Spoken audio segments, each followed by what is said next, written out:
क्या होगा अगर इस दुनिया से सारे इंसान गायब हो जाएं और सिर्फ आप अकेले बचे हों? सोचिए, चारों तरफ खामोशी, कोई इंसानी आवाज़ें नहीं, बस आप और यह खाली दुनिया।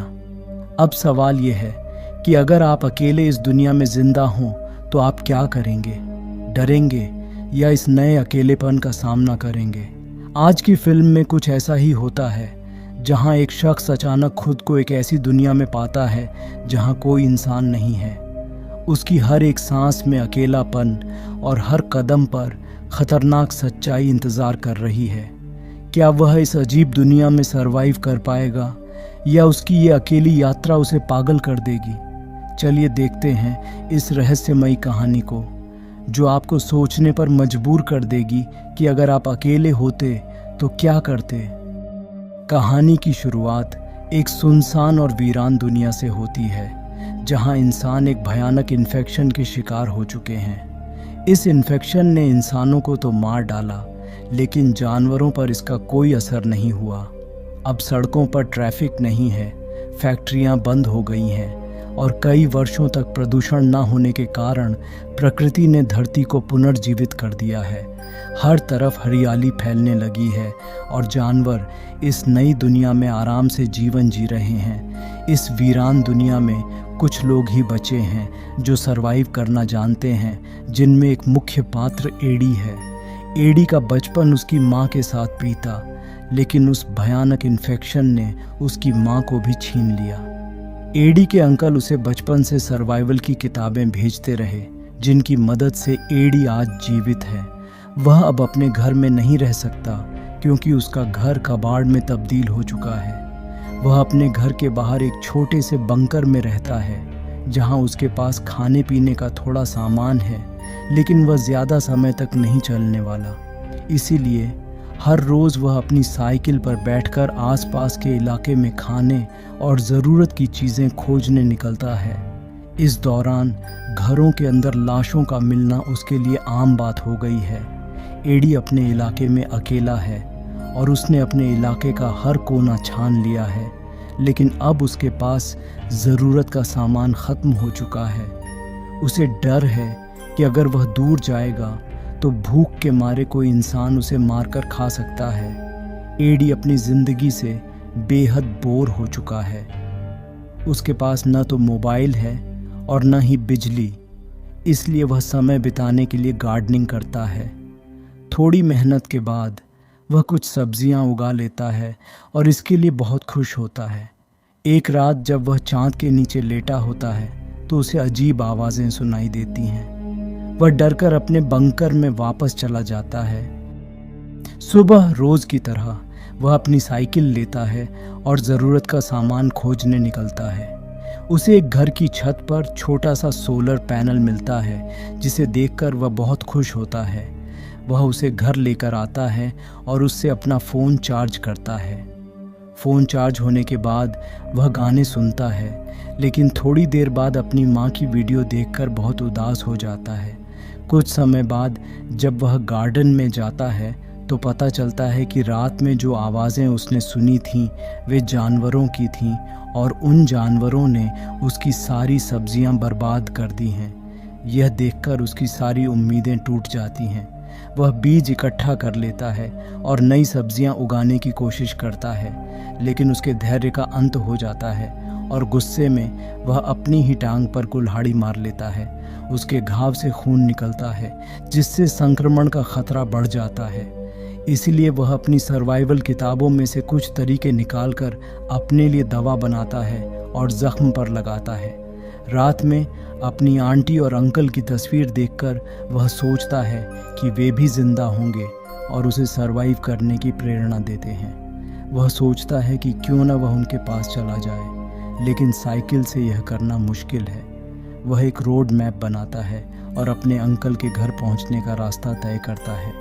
इसके लिए उसे 2 हफ्ते का समय लग सकता है।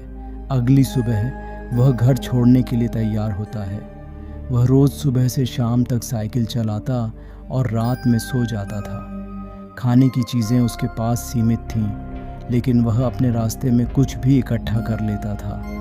1 हफ्ते तक सब कुछ ठीक चलता है, लेकिन एक रात जब वह सोकर उठता है तो देखता है कि हिरण ने उसका सारा पानी बर्बाद कर दिया है और उसका सोलर चार्जर भी तोड़ दिया है। यह देखकर उसे बहुत गुस्सा आता है और वह अपनी पिस्तौल की सारी गोलियां फिजूल में चला देता है। वह आगे बढ़ता है और रास्ते में एक नदी देखकर खुश होता है। पानी इकट्ठा करने के बाद वह एक कच्चे रास्ते पर चढ़ता है, लेकिन उसकी साइकिल एक गड्ढे में गिर जाती है जो किसी ने जाल के रूप में बनाया था। वह बाहर निकलने की कोशिश करता है लेकिन असफल रहता है। सुबह होते ही उसे पता चलता है कि कोई उसे देख रहा है। डरी हुई अवस्था में वह उसके ऊपर गोली चला देता है। वह एक लड़की होती है जिसे एडी की गोली से बचने का मौका मिलता है। वह एडी से कहती है कि वह उसके हथियार उसे दे, तब वह उसे गड्ढे से निकालने में मदद करेगी। पहले एडी उसे हथियार देने के लिए नहीं मानता, लेकिन जब वह समझ जाता है कि उसके पास कोई और विकल्प नहीं है तो वह हथियार उसे दे देता है। हालांकि एडी इतनी आसानी से उस लड़की को विश्वास नहीं करता। लड़की उसे अपनी बॉडी दिखाने के लिए कहती है जिससे वह साबित कर सके कि वह संक्रमित नहीं है। एडी अपनी शर्ट उठाकर दिखाता है कि उसके शरीर पर कोई निशान नहीं है।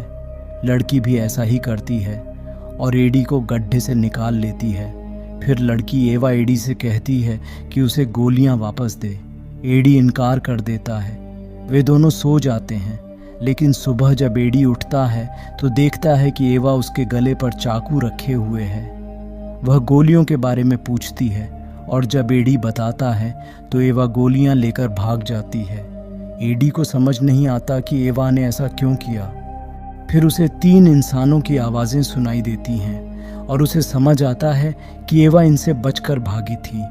ये तीनों आदमी हथियार के साथ दिखते हैं और एडी छिपने की कोशिश करता है। एवा पेड़ के ऊपर छिपी होती है और उन तीनों के ऊपर अपनी बंदूक तान रखती है। जब उन लोगों को एडी के कैंप के बारे में पता चलता है तो वे उसे खोजने निकल पड़ते हैं। एडी जल्दी से अपनी बॉडी पर संक्रमण के निशान बनाकर ज़मीन पर लेट जाता है ताकि उन्हें लगे कि वह मरा हुआ है। जब वे उसके करीब आते हैं तो उन्हें लगता है कि एडी वास्तव में मर चुका है। अब एडी और एवा दोनों ने अपना कैंप फिर से लगा कर रखा है। एडी को पता चलता है कि एवा प्रेग्नेंट है। जब एडी एवा से उसके हस्बैंड के बारे में पूछता है तो वह बताती है कि वह मर चुका है।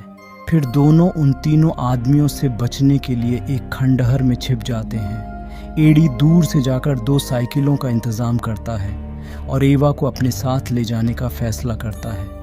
हालांकि एवा उस इलाके को सुरक्षित नहीं मानती, लेकिन एडी को अपने अंकल पर विश्वास होता है। दोनों निकल पड़ते हैं। एवा को साइकिल चलाना नहीं आता, इसलिए उन्हें थोड़ी दिक्कत होती है, लेकिन एडी उसका साथ देता है। वे पूरे दिन साइकिल चलाते, थोड़ी बहुत शिकार करते और रात में पकाकर खाते हैं। पहले जो खाना उनके पास था वह 3 लुटेरों ने लूट लिया था, लेकिन एडी अब खुश है क्योंकि उसे एवा की शक्ल में एक साथी मिल गया है और एवा को भी एडी पसंद आने लगता है। रास्ते में एवा और एडी को एक तालाब मिलता है। एडी तालाब में तैरने के लिए कूद जाता है और जब वह बाहर आता है तो उसे अपने पीछे पड़े 3 आदमियों का एक साथी दिखाई देता है। वह उससे एवा के बारे में पूछता है और कहता है कि उन्हें एवा की ज़रूरत है। एडी समझ जाता है कि एवा इन लोगों से भाग रही है। वह अपनी जान बचाने के लिए अपनी साइकिल लेकर वहाँ से भागता है और एक गोली चलाता है ताकि एवा को चेतावनी मिल सके। जैसे ही एडी भागने की कोशिश करता है, एक आदमी उसे पकड़ लेता है, लेकिन तभी पीछे से कोई आकर उसे मार देता है। वह एडी की आंटी होती है। अब बचे थे 2 आदमी, जिनमें से एक एवा के पास पहुंच चुका था। दूसरा आदमी जो इनको मारने के लिए तेजी से दौड़ रहा था, अचानक आंटी के लगाए हुए एक ट्रैप में फंस गया और वहीं उसकी मौत हो गई। अब एडी और उसकी आंटी एवा को बचाने के लिए उसके पास जाने लगे, लेकिन जैसे ही वे पास पहुंचे, दूर खड़ा हुआ वह बुरा आदमी इन पर गोली चला देता है जो एडी की आंटी के कंधे पर लगती है। वह आदमी एक और गोली चलाने की तैयारी कर रहा था जिससे एडी को मार सके, लेकिन एडी तुरंत वहां से भाग जाता है। इसी बीच मौका पाकर वह आदमी एवा पर अपना गुस्सा निकालने लगता है और उसके पेट पर जोर जोर से लात मारने लगता है। एडी, जो छिपकर यह सब देख रहा था, शोर मचाकर उस बुरे आदमी का ध्यान भटकाता है। इसका फायदा उठाते हुए एवा पीछे से एक तीर मारती है और उस आदमी का कत्ल कर देती है। आखिरकार सारा खतरा खत्म हो जाता है और एडी, एवा और उसकी आंटी अब एक परिवार बनकर साथ रहने लगते हैं। कहानी यहीं ख़त्म होती है। अगर आपको यह कहानी पसंद आई हो तो हमें कमेंट करके ज़रूर बताइए और ऐसी और कहानियों के लिए हमारे चैनल को सब्सक्राइब करें।